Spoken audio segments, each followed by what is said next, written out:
The most underrated era in history, when Baghdad was the center of the world. Highlights. What if I told you that 1,000 years ago, while Europe was stuck in the Dark Ages, there was a civilization performing eye surgery, calculating the Earth's circumference to within 200 miles, and running the world's first hospitals with medical schools, pharmacies, and psychiatric wards? What if I told you that algebra, algorithms, chemistry, and even the number zero as we know it all came from this one incredible era that lasted 500 years?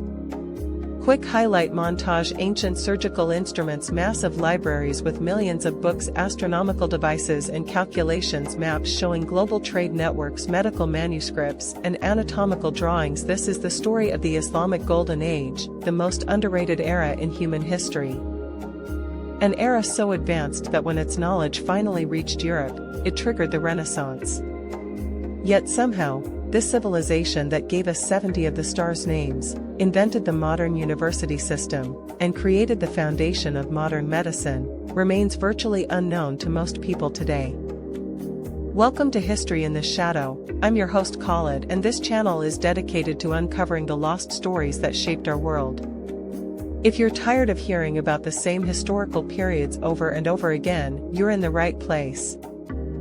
Today, we're traveling back to an era when Baghdad was more advanced than London, when Cordoba had street lighting while Paris was covered in sewage, and when the greatest minds on earth were speaking Arabic. But before we dive into this incredible journey, let me ask you something. Can you name a single scientist, inventor, or scholar from the Islamic Golden Age? If you can't, don't worry, you're about to meet some of the most brilliant minds in human history. Setting the stage, the birth of a golden age. Picture this, it's the year 750 CE. The Roman Empire has collapsed. Europe is fragmented into warring kingdoms where literacy is rare and scientific progress has virtually stopped. The average European peasant lives in conditions that would make ancient Romans weep. But in the Middle East, something extraordinary is happening. A new dynasty called the Abbasids has just taken power, and they're about to change the world forever. The Abbasid Caliph Al-Mansur makes a decision that will echo through history. He's going to build a new capital city, and it's going to be the greatest city the world has ever seen. He calls it Madinat al-Salam, the city of peace. We know it as Baghdad. But here's what makes this moment so significant. Al-Mansur doesn't just want to build a city. He wants to build the intellectual capital of the world. He issues a decree that will transform human civilization. Bring me all the knowledge of the world. What happens next is the largest translation movement in history. Arabic scholars begin translating every Greek, Persian, Indian, and Chinese text they can find. Plato, Aristotle, ancient medical texts, astronomical observations, mathematical treatises, everything is translated into Arabic and preserved. But here's the crucial difference between the Islamic Golden Age and other civilizations. They don't just preserve this knowledge, they improve it, expand it, and revolutionize it. ACT1, the House of Wisdom. In 830 CE, Caliph Al-Ma'mun establishes something that has never existed before, the House of Wisdom in Baghdad. Imagine the ancient library of Alexandria, but bigger, better, and focused not just on collecting books, but on creating new knowledge. The House of Wisdom becomes the world's first true research institution. It has the largest library in the world with over 400,000 books, translation departments with scholars fluent in dozens of languages, observatories with the most advanced astronomical instruments, laboratories for chemical experiments, medical schools with attached hospitals, departments of mathematics, engineering, and natural philosophy. But here's what makes it truly revolutionary. It's international and multicultural. Christian, Jewish, Muslim, Persian, Arab, Greek, and Indian scholars all work together. Merit matters more than religion or ethnicity. The only requirement is brilliance. Let me introduce you to some of the minds working there. Al-Khwarizmi, 780 to 850 CE, often called the father of algebra. He literally invented algebra as we know it. The word algebra comes from the title of his book Algebra. But that's not all, he also gave us the word algorithm, which comes from his name. Every time you use GPS, make an online purchase, or send a text message, you're using concepts he developed 1,200 years ago.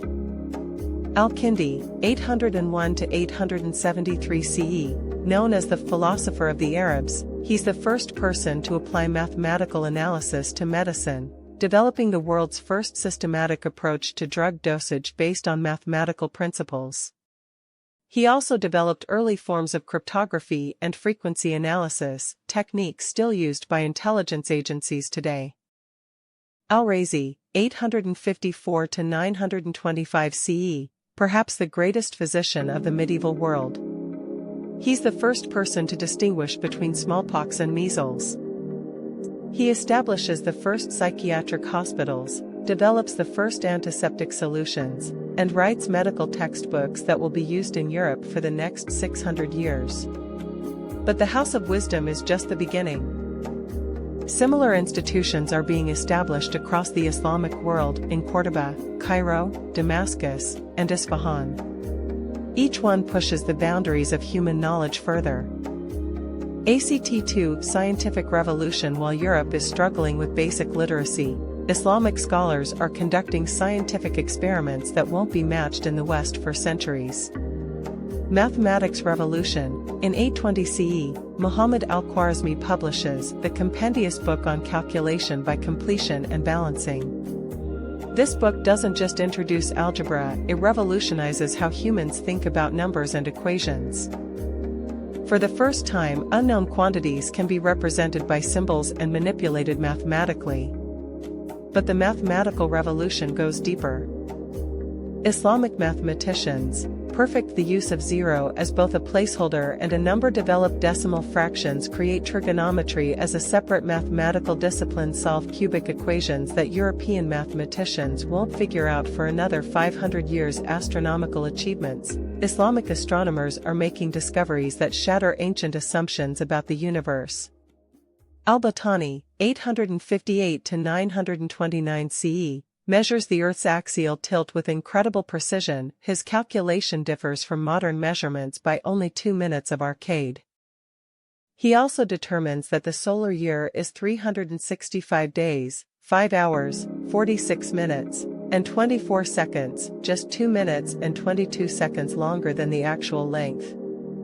Ibn al-Haytham, known in the West as Al-Haytham, 965-1040 CE, literally invents the scientific method. His Book of Optics establishes the principle that theories must be tested through controlled experiments. He's the first person to correctly explain how vision works, and his work on camera obscura leads directly to the invention of photography centuries later. But here's the most mind-blowing achievement. In 1030 CE, Al-Biruni calculates the circumference of the Earth using trigonometry and achieves a result that's accurate to within 200 miles. He does this 500 years before Europeans even accept that the Earth is round. Medical breakthroughs. Islamic medicine is so advanced that it seems like science fiction compared to European practices. Al-Zahrawi, 936-1013 CE, known as the father of modern surgery, performs operations that European surgeons won't attempt for centuries: cataract surgery using hollow needles, removal of kidney stones, surgical treatment of cancer, complex dental procedures including tooth extraction and orthodontics. He invents over 200 surgical instruments, many of which are still used today. His 30-volume medical encyclopedia becomes the standard surgical text in Europe for 500 years. Ibn Sina, known in the West as Avicenna, 980-1037 CE, writes The Canon of Medicine, a 1,000,000-word medical encyclopedia that systematically organizes all known medical knowledge. This book becomes the standard medical text in both the Islamic world and Europe for over 600 years. It's still being printed in the 20th century. But Islamic medicine's greatest achievement might be its approach to mental health. While Europeans are treating mental illness with exorcism and torture, Islamic physicians are establishing the world's first psychiatric hospitals with humane treatment, music therapy, and occupational therapy. ACT3 Technological marvels. The technological achievements of the Islamic Golden Age are staggering. These aren't just incremental improvements, they're revolutionary innovations that transform daily life. Engineering wonders. The Banu Musa brothers, 9th century CE, create automata that seem magical even by today's standards: self-playing musical instruments, programmable robotic servants, automatic fountains with changing water patterns, mechanical clocks that mark prayer times. Al-Zahrawi, 1136 to 1206 CE, writes The Book of Knowledge of Ingenious Mechanical Devices, which describes over 100 mechanical inventions including the first programmable analog computer, mechanical clocks with complex gear systems, automated castle clocks with moving figures, the first known use of a crankshaft in a machine. But the real engineering marvel is urban infrastructure. Islamic cities are marvels of urban planning. Cordoba in 1000 CE, population of 500,000, larger than any European city, street lighting throughout the city, running water and sewage systems, public baths, libraries, and hospitals, 70 libraries with over 600,000 books total. Baghdad at its peak, population of over 1 million people, circular city design with perfect mathematical proportions, advanced postal system connecting the entire Islamic world, paper mills producing affordable books for the masses, banking system with letters of credit that work across continents, agricultural revolution. Islamic agricultural techniques are so advanced that they support population densities that won't be seen again until the Industrial Revolution. They develop advanced irrigation systems including underground channels, cannots, crop rotation systems that maintain soil fertility, selective breeding of plants and animals, introduction of new crops from India and China, agricultural manuals with detailed scientific observations. The result? Islamic lands become the most prosperous and productive in the world. Trade networks stretch from Spain to China, carrying not just goods but ideas, technologies, and scientific knowledge. ACT4, cultural and intellectual flowering. But the Islamic Golden Age isn't just about science and technology. It's also producing some of the greatest works of literature, philosophy, and art in human history. Literature and poetry. This is the era that gives us 1001 Nights, Arabian Nights, but that's just the tip of the iceberg. Al-Mutanabbi, 915 to 965 CE, is considered one of the greatest poets in the Arabic language. His verses are so masterful that they're still memorized and quoted throughout the Arab world today. Omar Khayyam, 1048 to 1131 CE, is not just a mathematician and astronomer, he's also one of history's greatest poets. His Rubaiyat becomes one of the most translated works of poetry in history. But perhaps most importantly, this era develops the concept of romantic love poetry that will later influence troubadour traditions in Europe and ultimately shape Western literature. Philosophy revolution. Islamic philosophers are grappling with questions that European thinkers won't seriously consider for centuries. Al-Farabi, 872 to 950 CE, writes The Perfect State, outlining political philosophy that influences both Islamic and later European thought about governance and society. Ibn Rushd, Averroes, 1126 to 1198 CE, writes commentaries on Aristotle that are so insightful they become the standard interpretation throughout Europe. His works help trigger the scholastic revolution that leads to the European Renaissance. But the most revolutionary philosopher might be Al-Ghazali, 1058 to 1111 CE, who develops sophisticated arguments about the nature of knowledge, causation, and the relationship between reason and faith that influence both Islamic and Christian theology for centuries. Art and architecture. Islamic art develops distinctive styles that combine mathematical precision with breathtaking beauty. The geometric patterns found in Islamic art are based on sophisticated mathematical principles. These aren't just decorative, they represent the underlying mathematical order of the universe. Architecture reaches new heights. The Great Mosque of Cordoba with its innovative horseshoe arches, the Dome of the Rock in Jerusalem with its perfect geometric proportions, the Alhambra in Granada, which combines architectural beauty with advanced engineering. But perhaps most importantly, Islamic culture develops the concept of the universal scholar, individuals who excel in multiple fields simultaneously. Ibn Sina is a physician, philosopher, and poet. Omar Khayyam is a mathematician, astronomer, and poet. Al-Biruni is a mathematician, astronomer, geographer, anthropologist, and historian. This interdisciplinary approach creates an intellectual culture where breakthroughs in one field inspire innovations in others. ACT 5, the knowledge transfer, 32 to 38 minutes. By 1100 CE, the Islamic world has accumulated the largest body of scientific and philosophical knowledge in human history. But here's where the story takes a fascinating turn. This knowledge begins flowing into Europe, and it changes everything. The Translation Movement, Part 2, European scholars, initially through contact in Spain and Sicily, begin to realize that the Islamic world possesses knowledge far beyond anything available in Latin. A massive translation movement begins, but this time, it's from Arabic into Latin. Gerard of Cremona, 1114 to 1187 CE, alone translates over 80 works from Arabic, including Ptolemy's Almagest, Euclid's Elements, Al-Khwarizmi's works on algebra, medical texts by Al-Razi, and Ibn Sina, philosophical works by Ibn Rushd. But here's the crucial point: these aren't just ancient Greek texts being recovered. Most of these works represent new knowledge created by Islamic scholars, or Greek knowledge so extensively improved and expanded that it's essentially new. The impact on Europe. The arrival of Islamic knowledge in Europe triggers an intellectual revolution. Universities. The European university system is directly modeled on Islamic institutions. The University of Bologna, 1088, Oxford, 1096, and the Sorbonne, 1150, all adopt organizational structures, curricula, and teaching methods developed in the Islamic world. Medicine. European medicine is completely transformed. For the next 500 years, European physicians train using textbooks written by Islamic scholars.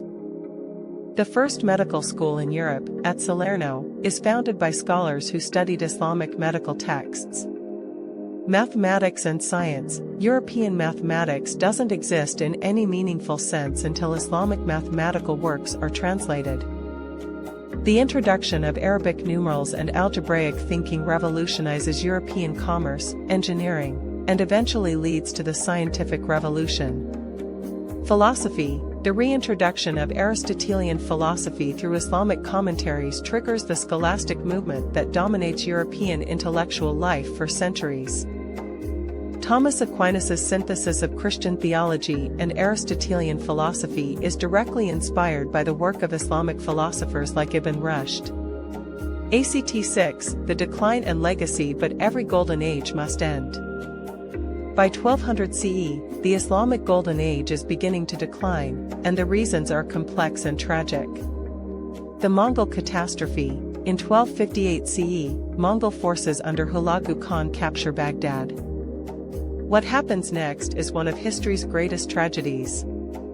The Mongols destroy the House of Wisdom, throwing hundreds of thousands of irreplaceable books and manuscripts into the Tigris River. According to contemporary accounts, the river runs black with ink for days.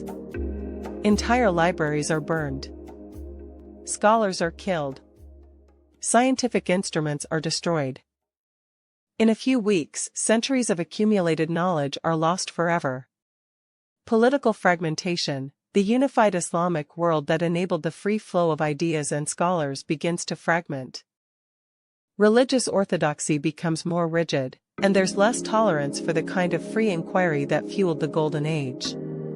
Economic decline. The discovery of sea routes to India and China by European explorers bypasses traditional Islamic trade routes.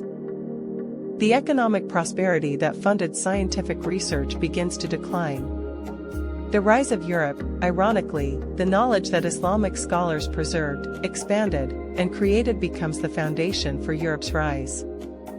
The Renaissance, the scientific revolution, and the Enlightenment are all built on knowledge originally developed during the Islamic Golden Age.